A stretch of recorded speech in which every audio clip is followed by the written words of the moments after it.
Oi. Alô, Alô, alô, alô, tá me escutando? alô, tá me ouvindo? Eu tô te ouvindo. Enfim. Muito obrigado, professor, por aceitar o nosso convite, a nossa primeira entrevista. Então, desculpe qualquer coisa. A gente é meio inexperiente nesse assunto. Primeira entrevista do Pseudo Então, Nerds, é isso? exatamente. Ah, tá. Não, beleza. Qualquer coisa a gente pode falar depois, ou pode esclarecer alguma coisa por e-mail também, entendeu? Tá bom, tá bom.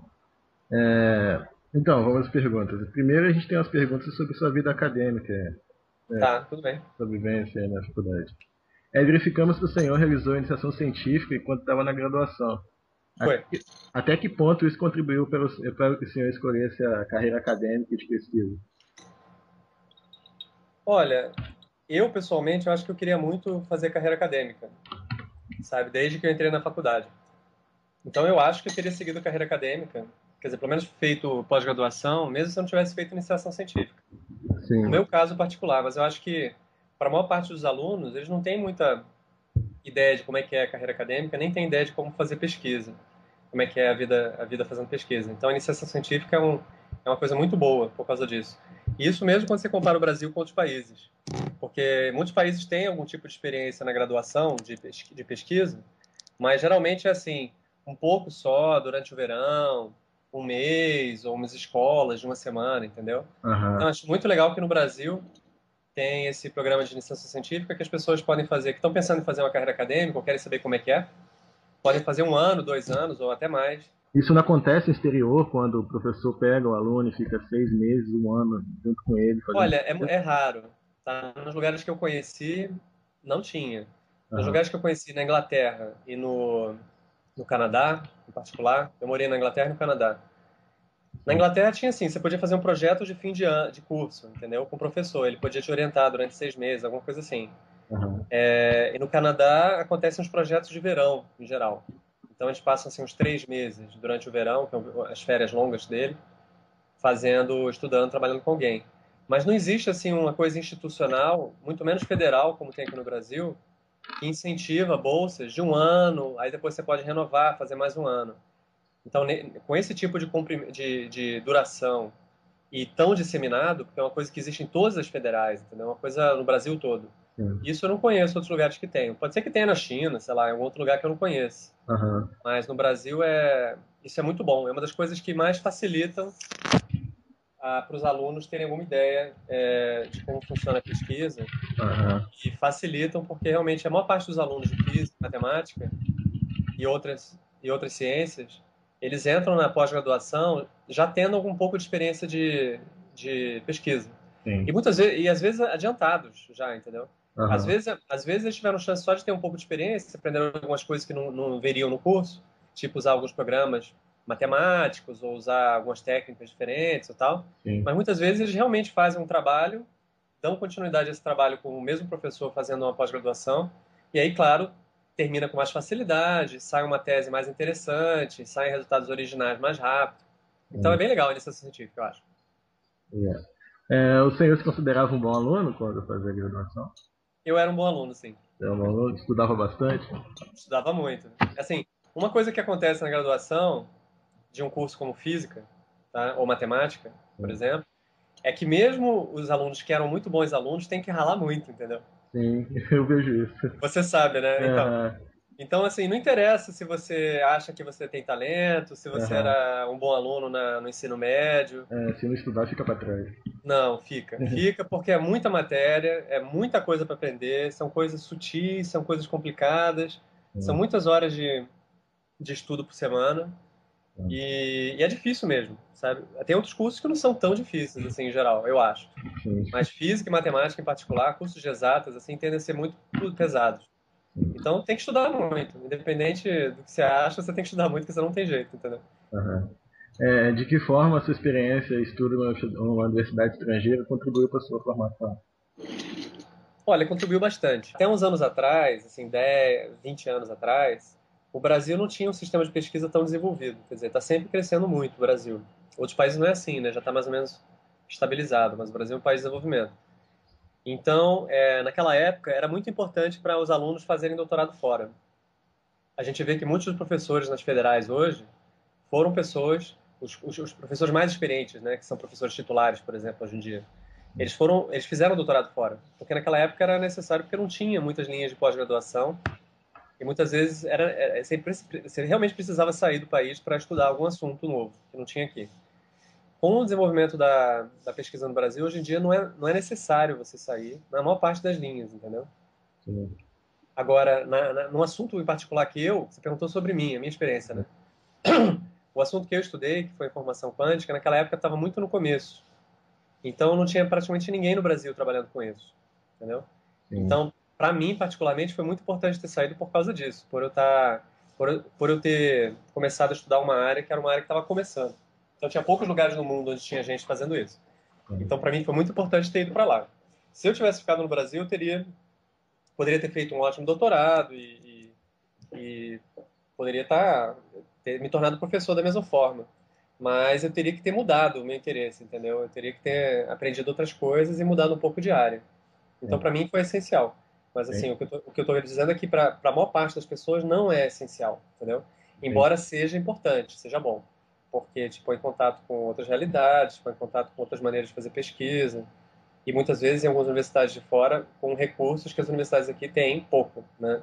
Sim. Com laboratórios de pesquisa muito sofisticados e pesquisadores assim muito bons, né, que tem lá fora também. Mas hoje em dia, fazer pesquisa aqui, fazer um doutorado aqui num bom grupo de pesquisa é tão bom quanto fazer um doutorado fora, entendeu? Entendi.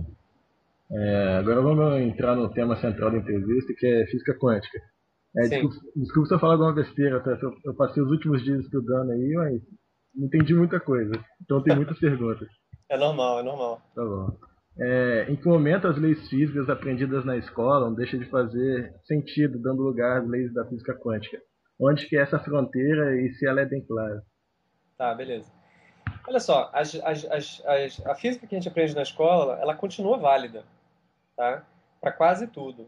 Então, se você quer calcular movimentos do planeta, você usa física newtoniana, por exemplo, mecânica de Newton. Se você quer entender como é que é a troca de calor, você usa termodinâmica, normal. Você aprendeu na escola, entendeu? Começou a aprender na escola. Então não é que as leis elas deixam de valer, né? O que acontece é que cada teoria física tem um regime de validade. Então, um conjunto de situações em que aquelas leis físicas se aplicam melhor ou pior, entendeu? Sim. Então, quando você vai tentar explicar o comportamento de partículas microscópicas em geral, ou mesmo de alguns sistemas físicos que não são microscópicos, são grandes, mas que têm certas características, você precisa usar mecânica quântica, porque as previsões que as outras teorias fazem sobre esses sistemas ficam erradas, simplesmente, entendeu? Sim. Então, assim, as outras teorias elas são perfeitamente válidas para explicar muitas categorias de fenômenos, mas tem algumas categorias de fenômenos que só a mecânica quântica explica, e atualmente é a teoria que melhor explica para fenômenos microscópicos, comportamento de átomos e moléculas, de Sim. luz e etc. Certo? Sim. Agora, um problema central da teoria quântica, não sei se é isso que você tinha em mente, é que não tem nada na teoria quântica que diz assim, olha, a teoria quântica deve ser aplicada para sistemas até tal tamanho, Exatamente. ou exatamente esse tipo de sistema, e nesses outros não, Aham. tá? Então, isso é uma coisa é um problema em aberto na mecânica quântica. As pessoas não entendem, não sabem Aham. exatamente como é que você vai recuperar a física newtoniana, por exemplo, a mecânica de Newton, a partir da mecânica quântica. Porque a mecânica quântica tem essa ambição de ser universal, de explicar todos os fenômenos.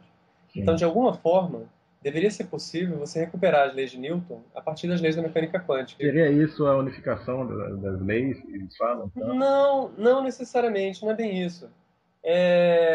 Não é bem isso. É assim, no sentido de se você entende como todas as partículas de um gás, se você sabe a descrição completa das partículas, isso é um exemplo que eu estou dando. Aham. Se você sabe a descrição completa da posição e movimento de todas as partículas de um gás, então você consegue calcular a temperatura do gás, a pressão que esse gás vai fazer numa parede do recipiente, entendeu? Sim. Mas você não precisa saber as velocidades e as posições das partículas, porque você consegue descrever como a pressão e a temperatura se afetam uma a outra usando só a termodinâmica, entendeu?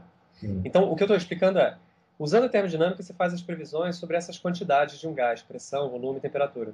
Sim. Se você usar uma outra teoria mais profunda, você consegue fazer as mesmas previsões, certo? Sim. Então, de uma certa forma, a termodinâmica ela deve surgir a partir da explicação microscópica do que está acontecendo, Sim. tá?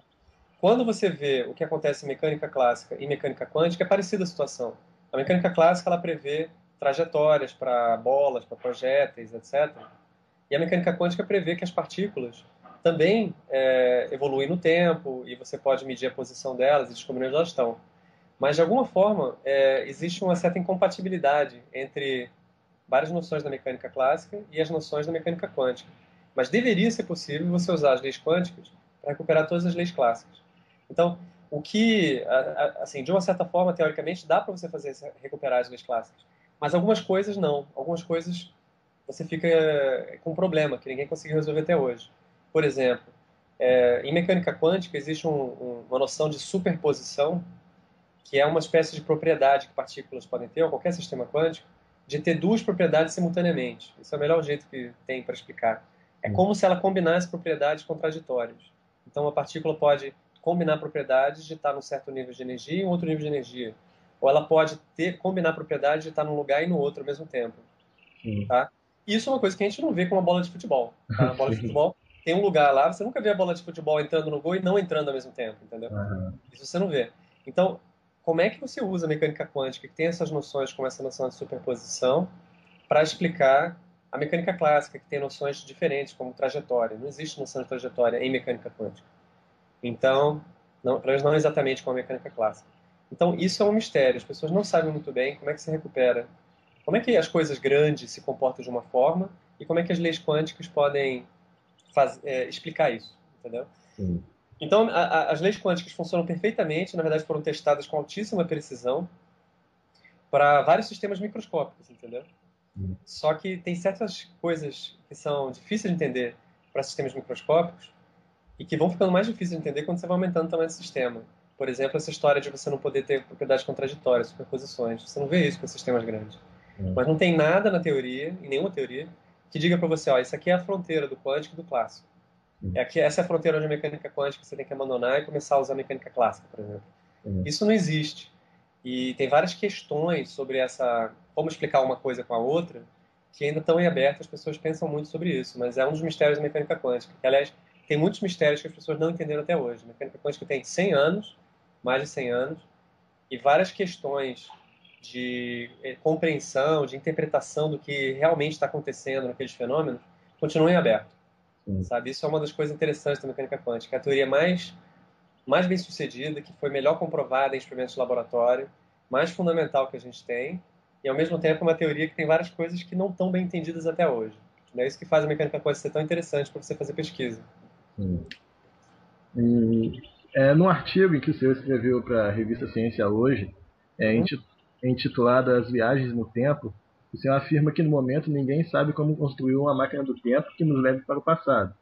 Porém, afirma que a mecânica quântica tem esclarecido aspectos importantes dessa possível viagem no tempo.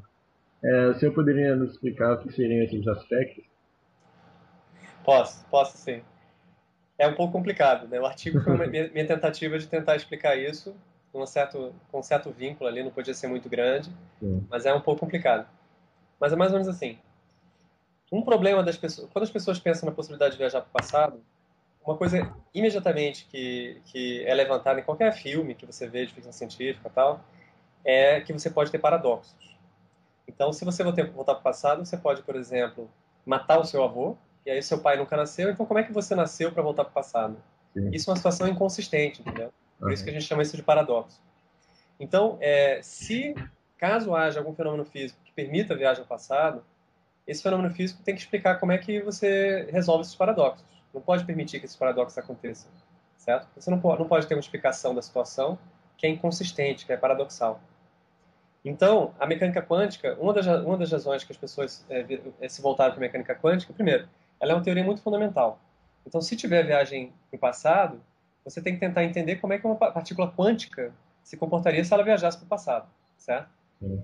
E aí, quando eles fizeram esse tipo de estudo, eles descobriram que certas propriedades dos sistemas quânticos, eles facilitavam você evitar paradoxos quando você se você viajar para o passado, entendeu? Então, assim, basicamente, algumas propriedades da mecânica quântica, como essa noção de que sistemas quânticos podem estar num estado de superposição, parecem uma coisa estranha, mas essas possibilidades quânticas, elas são úteis quando você tenta entender como é que sistemas quânticos, viajando para o passado, evitam paradoxos.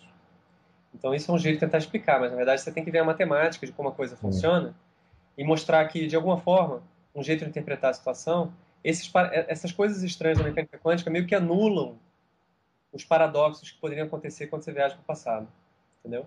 Então, a situação, de verdade, não é exatamente que eles anulam, mas eles ajudam a entender como, em muitas situações, os paradoxos não acontecem.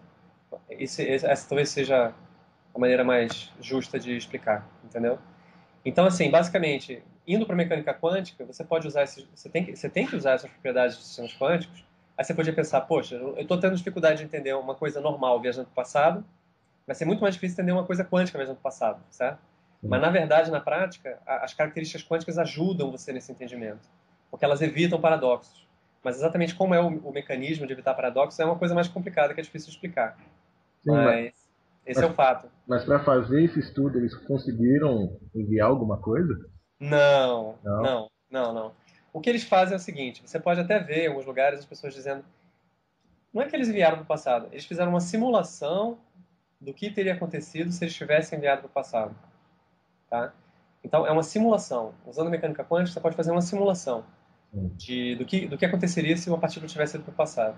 E essa simulação, na verdade, ela só funciona se você não tiver um paradoxo. Então, nesse sentido, a mecânica quântica ela não evitou paradoxos, certo? Sim. Ela contornou, ela mostrou que quase nunca eles acontecem. Mas se você insistir e preparar aquela situação com muito cuidado, você consegue criar situações em que o paradoxo acontece. E aí, quando você olha para a sua simulação, o seu experimento quântico, que está mostrando o que teria acontecido, exatamente para aquela situação de paradoxo, que é difícil de você conseguir, mas que é possível, a sua simulação falha. Então, é difícil saber exatamente o que isso significa.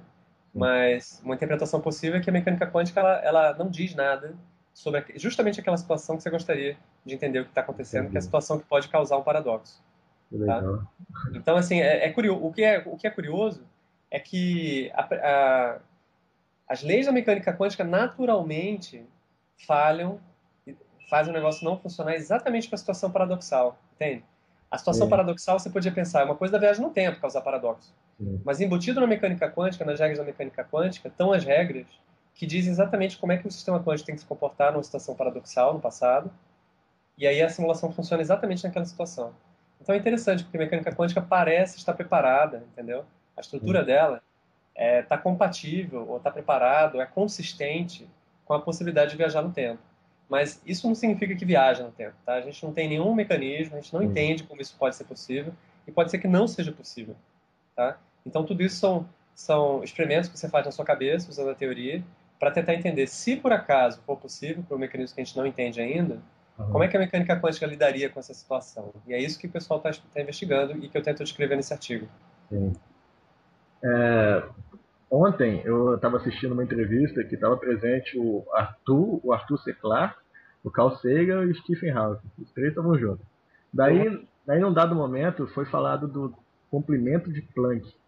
Daí eu pesquisei um pouco mais, acabei encontrando em comprimentos inferiores a este, a mecânica quântica deixa de conseguir explicar o comportamento das partículas. Essa informação procede? Em caso afirmativo, ainda há uma nova teoria física surgiu onde fenômenos que acontecem nesse mundo ultra pequeno possam ser explicados? Olha, o comprimento de Planck é um comprimento muito pequeno, como você deve ter visto aí na sua pesquisa, tá?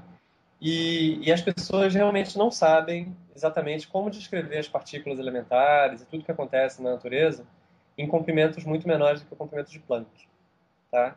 Então isso aí seria exatamente um dos regimes que a gente suspeita que a mecânica quântica vai deixar de funcionar, tá?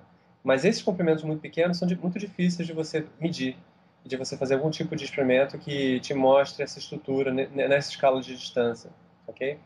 Então, um jeito de você tentar acessar estruturas com comprimentos muito pequenos é fazer experimentos com cada vez mais alta energia, fazer colisões de partículas cada vez com energia mais alta, tá? Porque existe uma relação entre a energia que você usa e o comprimento que você consegue medir ou acessar.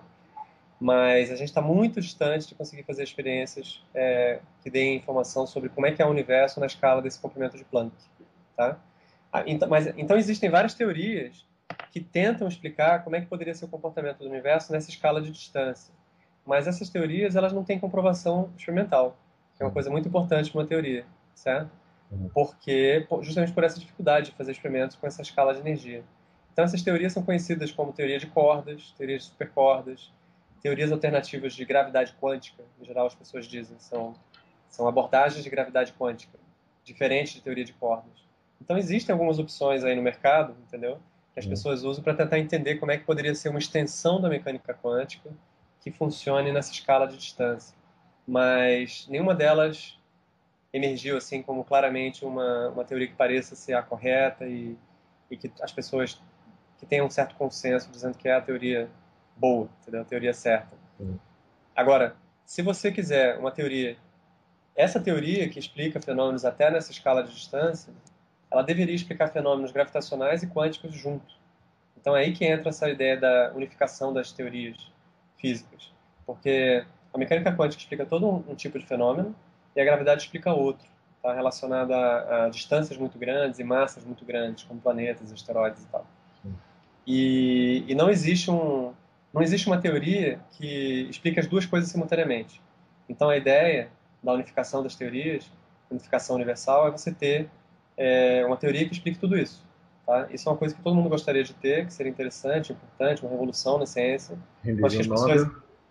com certeza, muito mais, um prêmio Nobel dos prêmios Nobel, entendeu? Seria uma coisa muito, muito importante. Mas ninguém conseguiu fazer isso até agora. Então as pessoas estudam, tentam entender, e tentam até entender como é que você poderia testar. Não é completamente impossível testar alguns desses tipos de teoria, tá? Existem experimentos que as pessoas pensam e até começam a fazer já, que poderiam testar. Mas a gente ainda está longe de entender isso bem, tá? Tá. A física quântica pode ou já está sendo utilizada para a geração de energia? Geração de energia, Tem alguma aplicação dela na geração de energia? deixa eu pensar aqui um pouco. Olha, tem assim de maneira indireta, tá? Tem. Porque, por exemplo, quando você estuda como funciona uma célula solar, que transforma energia luminosa em eletricidade, o fenômeno essencial que faz a célula solar funcionar é o que a gente conhece como efeito fotoelétrico. E o efeito fotoelétrico é um efeito que é uma previsão da mecânica quântica. Foi uma das primeiras coisas que precisaram da mecânica quântica para ser explicadas e que, na verdade, deram até o prêmio Nobel por essa explicação. Então, assim, o princípio de funcionamento de uma célula solar é um princípio quântico, tá? E, assim, indiretamente, você precisa entender um pouco de quântica, ou bastante, para entender como funcionam outros tipos de energia. Por exemplo, fissão nuclear e fusão nuclear, que são meios de usar energia de partículas, de átomos, ou partindo os átomos, né, que é a fissão, ou juntando os átomos para formar átomos maiores.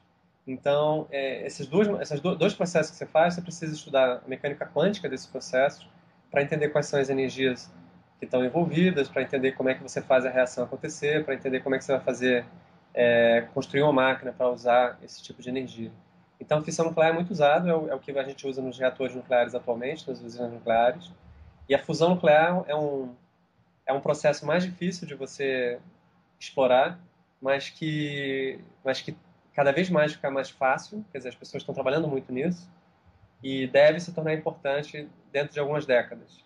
Sim. Então, assim, existem os reatores experimentais que já conseguem produzir energia, mas eles não são uma coisa comercial. Mas existem planos de, ao longo dos próximos 30, 40 anos, você criar usinas comerciais que usem fusão nuclear. E isso pode ser muito importante, porque o combustível da fusão nuclear é a água. Tá? Que Você, legal. você pega o hidrogênio da água e escolhe um tipo de hidrogênio especial, um isótopo, e é isso que você usa para produzir energia. Então a fusão nuclear tem uma grande promessa, mas ainda tem muitos problemas de engenharia, entendeu? De Sim, você conseguir construir o reator de maneira prática. sim. Então, assim, vários processos quânticos, eles são importantíssimos para você entender como funcionam esses processos. E muitas vezes para otimizar ou para melhorar a geração de energia, ok? Agora, numa usina hidrelétrica, por exemplo, você não usa nenhum efeito quântico, assim, digno de nota, digno desse nome, entendeu? Sim. Ou, sei lá, em outros tipos de geração de energia. Mas pelo menos nessa solar e nesses tipos de energia nuclear, a mecânica quântica certamente é muito importante. Tá. Um experimento realizado por físicos chineses mostrou que a ação fantasmagórica à distância é 10 mil vezes mais rápida que a velocidade da luz, e que eles ainda desconfiam que essa velocidade seja superior, haja visto que seus equipamentos só podiam medir com precisão até esse ponto. De que maneira essa técnica poderia ser utilizada para a transmissão de informações de maneira mais rápida? Não poderia. Não poderia? Não, não. A resposta é não, tá? Isso é uma questão bastante sutil, tá? Deixa eu ver se eu explico. Olha só, imagina uma situação, uma analogia que eu vou explicar, vou usar para te explicar isso, tá? Imagina uma situação que você tem duas caixas e aí você abre as caixas e bota um par de meias, bota uma meia em cada caixa, tá bom? Aí as meias podem ser brancas, pretas, mas as duas meias no mesmo par. Fecha as caixas e leva para lugares bem distantes, tá bom? Quando você abrir uma caixa, você descobre que tem uma meia branca, tá? Então, instantaneamente, você sabe que na outra caixa tem uma meia branca também.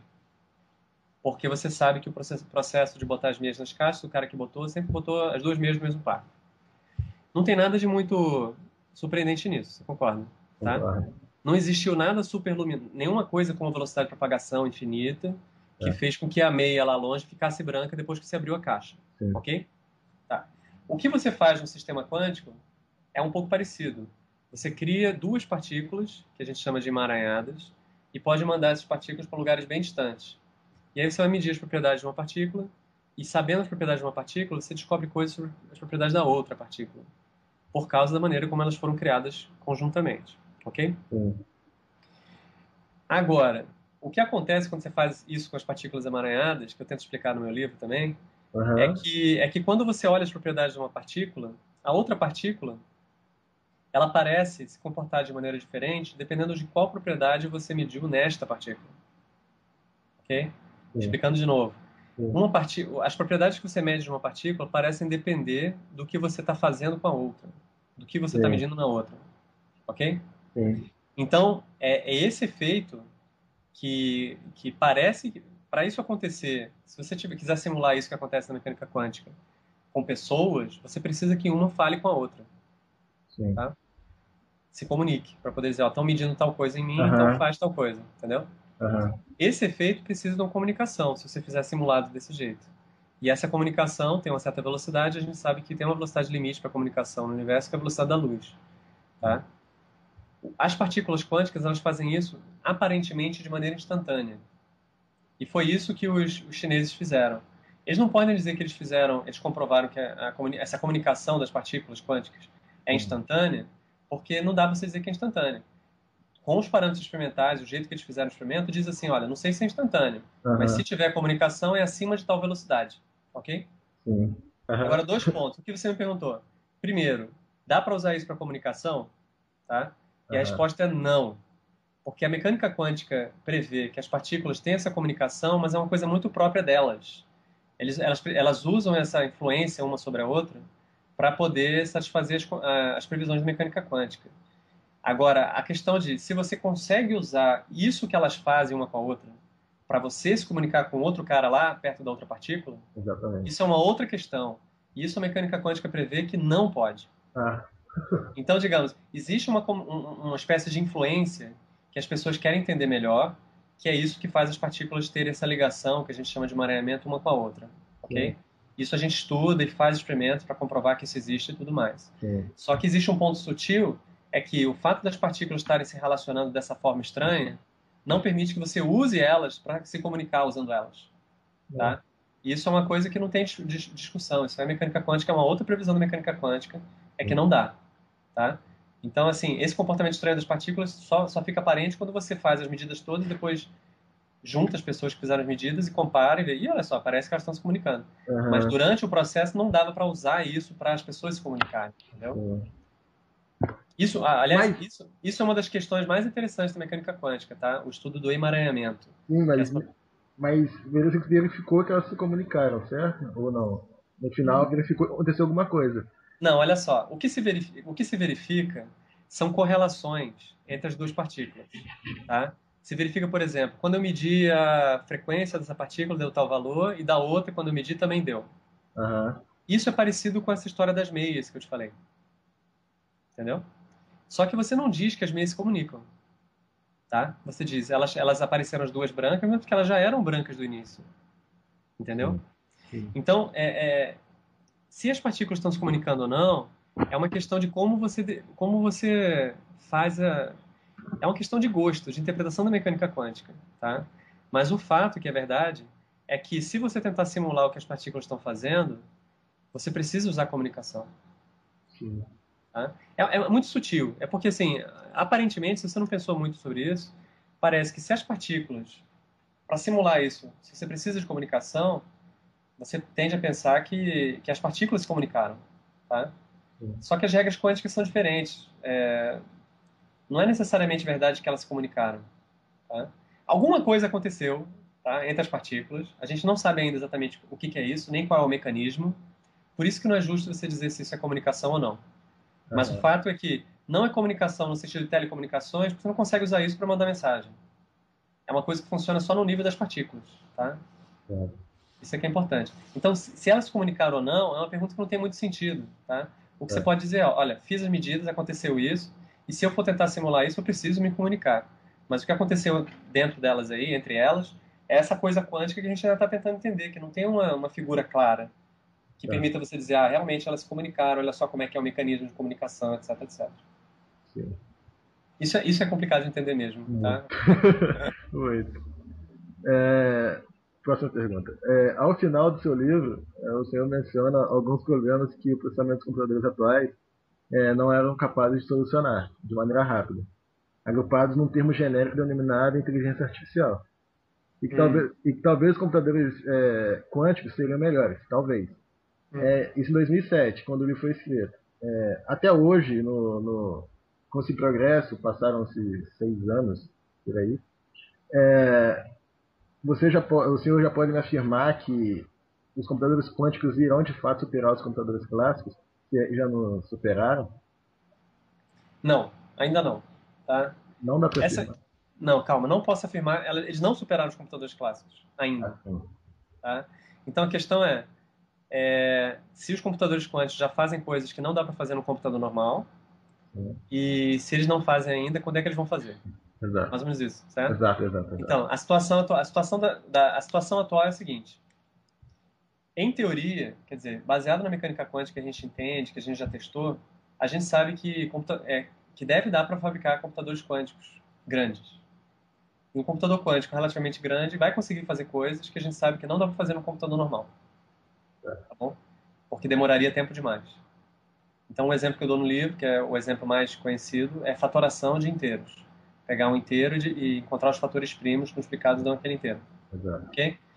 Então, a gente sabe, porque a gente estudou na teoria, que se você tiver um sistema quântico de um certo tamanho razoável e você conseguir controlar bem esse sistema quântico, você vai fazer um certo número de processos com esse sistema quântico, que equivale a espaços computacionais. Você não precisa fazer muitos passos computacionais, é uma coisa razoável, e no final o sistema quântico vai te dar a solução desse problema. Enquanto que um computador clássico teria que fazer um número de passos computacionais astronômico para resolver aquele mesmo problema, ok? Ok. Isso tudo no papel, na teoria, tá? Na prática, o que acontece? Na prática, hoje em dia, a gente tem computadores quânticos muito pequenos que não conseguem bater um computador normal, tá? Mas são computadores quânticos muito pequenos mesmo. São computadores assim que só mostram os princípios básicos de funcionamento do computador quântico. Então, um computador quântico que tem uma memória de 10 bits, o equivalente a 10 bits, ou 15, tá? Mas são 10 bits ou 15 bits quânticos. Então, são bits que têm essas propriedades estranhas da mecânica quântica, que têm essas propriedades de emaranhamento, e que você faz os cálculos usando esses bits com um tipo de passo computacional diferente, ok? Sim, Mas são computadores muito pequenininhos. E o sim. computador não é um computador, não é uma caixinha assim que você olha, aperta e tem teclado. O Aham, computador é um laboratório de pesquisa inteiro, entendeu? aham. O computador vai ser, por exemplo, uns átomos que estão presos por uns raios laser dentro de um certo lugar, e o jeito de fazer o computador funcionar é jogar laser de certa frequência, com cuidado, num átomo, no outro. Sim, Então, o laboratório inteiro que está fazendo isso é o computador, certo? Não é sim. uma maquininha que você vai e vende. Então, a gente ainda está num processo muito primitivo muito anterior aos computadores clássicos que a gente tinha, mecânicos, sabe? Aham. Porque os computadores mecânicos, eles faziam os cálculos razoáveis, multiplicavam números de muitos dígitos e tal, só com engrenagem, tá? Aham. A gente faz uns cálculos muito simples, assim, a fatoração maior que a gente conseguiu fazer no computador quântico foi fatorar o número 21, descobrir que 21 é 3 vezes 7, Nossa. entendeu? Só que essa fatoração foi feita num jeito quântico, Sim. seguindo passos computacionais quânticos, usando esses qubits desse jeito estranho. Aham. Então, o desafio é você fazer um computador maior. Então, assim, o fato da teoria prever e de você ter já computadores muito pequenininhos indica que provavelmente a gente vai conseguir fazer computadores maiores. Isso é um problema, é um desafio de tecnologia que as pessoas estão tentando vencer atualmente e nos últimos anos, entendeu? Puxando um gancho disso que o senhor falou, o senhor cita no livro a empresa canadense The Wave, Sim, que ela em 2007 já tinha construído um computador quântico com 16 qubits. sim, E eu pesquisei e essa mesma empresa ela tem como investidor a CIA, que é a agência de inteligência do governo americano. sim. Uhum, E como se já se passaram 6 anos desde a divulgação do projeto deles, uhum. não é possível que eles tenham um computador quântico e esteja sendo utilizado para fins de espionagem, por isso não foi divulgado? Não, não, Não é não. possível. É quase impossível. Porque, na verdade, eles têm computadores, eles estão vendendo computadores quânticos, tá? Mas são computadores quânticos bem limitados, Sim, ok? Então, os computadores... Eu visitei essa empresa. Eu tive nessa empresa, legal. no Canadá. Então, o que eles fazem é o seguinte, eles estão construindo computadores quânticos. Atualmente, eles têm computadores quânticos com 108 qubits, Olha, tá? Mas são computadores que fazem uma tarefa só. Não são computadores que fazem qualquer coisa. Em particular, esses computadores não fatoram números, tá? Esses computadores eles são feitos para resolver um certo problema de otimização, que são problemas que são importantes na indústria de otimização, e eles resolvem usando certos recursos quânticos. são mais rápidos? Não, eles não são mais rápidos que um computador normal, tá? Não são. Então, o que a empresa está fazendo, eles têm muitos investidores, porque eles conseguiram progredir bastante para fazer esse computador limitado, tá? Porque esse computador limitado, se você conseguir fazê-lo do mesmo jeito, só que maior, bem maior, ele Sim. pode vir a fazer cálculos que você não consegue fazer no computador normal, tá bom? Só que há dúvidas se ele efetivamente vai conseguir fazer isso ou não. Porque no começo a empresa não abria muito a descrição do que eles estavam fazendo e não publicava artigos científicos para outros cientistas poderem verificar o que eles estavam fazendo, Sim. entendeu? Por ser uma empresa fechada, eles podem fazer isso, podem fazer o que quiserem. Só tem que dar satisfação para as pessoas que estão dando dinheiro para eles. Mas, de uns tempos para cá, eles têm publicado mais artigos mostrando como funciona os qubits deles, como funciona o processo deles. Com esses artigos, dá para a gente ver que alguma coisa quântica eles estão fazendo, mas não dá para ter certeza que o jeito que eles estão fazendo vai tornar possível que esses computadores façam coisas que um computador normal não consegue fazer. Isso é uma dúvida Tá. que as pessoas têm. Então a situação atual é, eles têm computadores com muitos qubits, bits quânticos, né, qubits, e eles conseguem resolver certos problemas, mas esses problemas que eles conseguem resolver com esse computador de 108 qubits são problemas que um computador normal faz rapidinho. As pessoas estão investindo, várias empresas estão investindo, o governo americano, na verdade, a Lockheed Martin, que é uma empresa que faz vários contratos para a defesa americana, né, para as Forças Armadas, eles têm um computador desses, compraram e botaram numa universidade para entender o desenvolvimento da tecnologia, entendeu? Não é porque o computador faz coisas que... É só para eles acompanharem. Quem sabe se a empresa continuar crescendo, se realmente o que eles estão fazendo é quântico e consegue fazer escalonável cada vez maior, Sim. eles estão numa posição de acompanhar essa tecnologia e aí sim, talvez tenha um computador que faça uma coisa que um computador normal não consegue fazer. Mas não é a situação atual, Entendi. ok? A Entendi. situação atual são só computadores muito pequenos que fazem coisas que você consegue fazer normal. Sim. Mas as pessoas estão estudando muito que tipo de aplicação que um computador quântico relativamente pequeno ainda poderia fazer melhor do que um computador normal. E eu acredito que nos próximos anos vão surgir computadores quânticos específicos, limitados, mas que vão conseguir resolver problemas que um computador normal tem dificuldade de resolver, Entendi. ok? Ok. Então eu faço pesquisa um pouco nisso também e outras pessoas, né? Então vão aparecer alguns problemas, em particular o tipo de problema que um computador quântico provavelmente vai poder resolver tão bem quanto o normal, até melhor, daqui a poucos anos, 5 anos talvez, Isso é Uhum. um chute, tá? Cada pessoa que se perguntar Tá. vai dizer uma coisa diferente.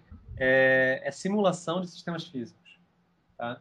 Por exemplo, você tem um novo material que você nunca construiu. Uhum. Então você tem especificação de como é que as moléculas desse material vão se organizar. Você quer saber quais são as propriedades desse material antes de construir, tá? Sim. Então você pode fazer uma simulação computacional. Escreve um programa de computador que vai dar a descrição de como são as moléculas e ver como é que elas se comportam. Isso, em geral, é difícil de fazer no computador. Se você botar muitas moléculas, o computador rateia, não consegue terminar o cálculo, demora, ok? Um computador quântico vai poder fazer isso com mais facilidade, tá? Porque Sim. as regras que fazem o novo material funcionar são regras quânticas. Então, é um problema bom, é um problema fácil para o computador quântico resolver. Tá? É um jeito de explicar. Então, Sim. computadores quânticos são bons para simular sistemas quânticos, como novos materiais, por exemplo. Então, Sim. esse tipo de simulação é o tipo de aplicação que talvez você consiga fazer com dezenas ou poucas centenas de qubits, tá? Sim. E isso pode ser possível dentro de poucos anos. Então, eu acho que, no meu ver, tá? É um palpite. Eu acho que dentro de poucos anos vai aparecer simulações de sistemas quânticos que começam a ser difíceis de fazer no computador normal.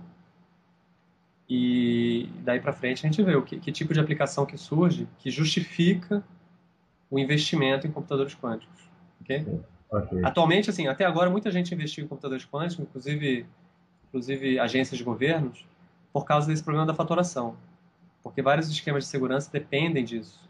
Então, se você tiver um computador quântico, você quebra os esquemas de segurança, de criptografia, de todas as outras pessoas que usam esses sistemas, tá? Esse que é o interesse inicial das empresas, dos governos, em estudar computação quântica, foi por causa disso. Existe alguma forma de tentar simplificar esse entendimento da computação quântica para que programadores comuns consigam programar num futuro próximo um computador quântico? Tá, então vamos lá. Primeiro, a gente não tem um computador quântico, ainda não existem essas máquinas, Sim. tá? Mas é claro que você pode, como programador, ou como matemático, ou como estudioso, você pode estudar as propriedades desse sistema que ainda não existe, É. porque a gente entende as regras da mecânica quântica, tá? Se você olhar para a história da computação, você vai descobrir que os primeiros programadores, eles entendiam como funcionavam as máquinas que não tinham sido construídas ainda, tá? Existe uma programadora chamada Ada Lovelace. Tá. Ela é considerada uma das primeiras programadoras, talvez o primeiro programador ou programadora de computadores do mundo, tá? Por quê? Porque o Charles Babbage foi um inglês que construiu máquinas mecânicas para calcular no século XIX, ok? Ok. E uma das máquinas que ele construiu, que ele não chegou a construir completamente, ele só fez os planos, descreveu, mas não conseguiu construir, que era muito caro e grande. Sim. Hoje em dia a gente entende pela planta, pelos projetos que ele publicou, que seria um computador capaz de fazer qualquer cálculo, ok? Ok. Isso é o Charles Babbage, tá? Mas ele efetivamente nunca construiu esse computador. A Ada Lovelace ela estudava matemática, super inteligente e tal, embora não tivesse muito espaço na academia por ser mulher naquela época, ok? Ok. Mas ela leu os artigos do Charles Babbage descrevendo esse computador. E ela traduziu esse artigo do Charles Babbage e acrescentou um apêndice que ela escreveu mostrando como é que você faria para esse computador do Charles Babbage computar outras coisas. Então, no princípio da computação clássica, da computação normal, você vê que os primeiros programadores eles já conseguiam lidar com máquinas que nem existiam ainda. Eles estavam explorando as possibilidades do que ia existir no futuro. E aí, da Lovelace é um exemplo disso. Voltando para a computação quântica, as pessoas estudam como é que você lidaria com computadores quânticos se eles já estivessem funcionando, embora eles sejam muito pequenos. Isso é um jeito de tentar prever quais são as capacidades desse computador, entender quais são o que ele pode fazer e o que ele não pode fazer, né? Até para ver se vale a pena fazer e para entender o caminho, né, para construir. Então, assim, você perguntou o que a gente pode fazer para simplificar a descrição de um computador quântico ou para as pessoas terem entendimento mais fácil do que ele é capaz e como é que você faria para programar um computador, né? Foi o que você perguntou. Para entender o funcionamento do computador quântico, você tem que entender mecânica quântica, ok? Sim. E isso não é uma boa notícia porque mecânica quântica é difícil, Sim. ok? Mas, olha só, uma grande parte da complexidade da mecânica quântica ela vem da descrição de certos tipos de sistema físico que interessam muito aos físicos. Por exemplo, moléculas, elétrons, etc. Então, uma grande parte do que a gente estuda em mecânica quântica, os físicos estudam no curso de física, tem a ver com a descrição desses sistemas, tá bom? E existe uma parte da mecânica quântica, que é uma parte mais central, mais conceitual, que é mais fácil de entender do que esse resto, que tem mais detalhes, que demora mais para você aprender. Então, existem certas abordagens didáticas para ensinar a parte essencial da mecânica quântica para quem tem interesse em computação, por exemplo. Tá? Porque um cara que tem interesse em computação, ele não quer saber como calcular a luz que vai ser emitida por um átomo de hidrogênio. Exato. Certo? Ele quer entender como é que os qubits funcionam e como é que você mexe com esses qubits, quer dizer, fazer eles mudarem no tempo, e como é que você vai fazer em codificar um problema computacional. Ok? Então, o que eu estou dizendo para você é que tem várias maneiras diferentes de aprender mecânica quântica. Existem umas certas abordagens para aprender mecânica quântica que facilitam o entendimento de uma pessoa que está com interesse em computação, ok? E aí você estuda aquela parte da mecânica quântica que é mais diretamente relevante ao entendimento de computadores quânticos. Então, o que você pode fazer para entender melhor é descobrir esse tipo de caminho, tá? É estudar mecânica quântica do ponto de vista computacional, de acordo com essa perspectiva que a computação quântica, a informação quântica oferecem. Então, de maneira mais concreta, eu posso te dar o nome de um livro-texto que foi escrito por um cara que entende muito de computação quântica para estudantes de ciência da computação, tá? E esse livro está disponível numa versão um pouco preliminar na página do David Mermin, desse cara, na internet, capítulo por capítulo. Então, esse livro você nem precisa comprar, você pode catar na internet. Legal. Mesmo assim, é difícil, tá bom? Porque mecânica quântica é um pouco complicado, tá? Mas não é uma coisa impossível. É uma coisa que os físicos estudam, né? Então, assim, o que eu acho é o seguinte. Eu acho que o surgimento de computadores quânticos, tá, mostrou que existem certos problemas matemáticos que a gente achava que nunca ia resolver, que talvez sejam solúveis por essas máquinas, ok? Então isso mudou todo o entendimento do que são problemas difíceis e fáceis em ciência da computação.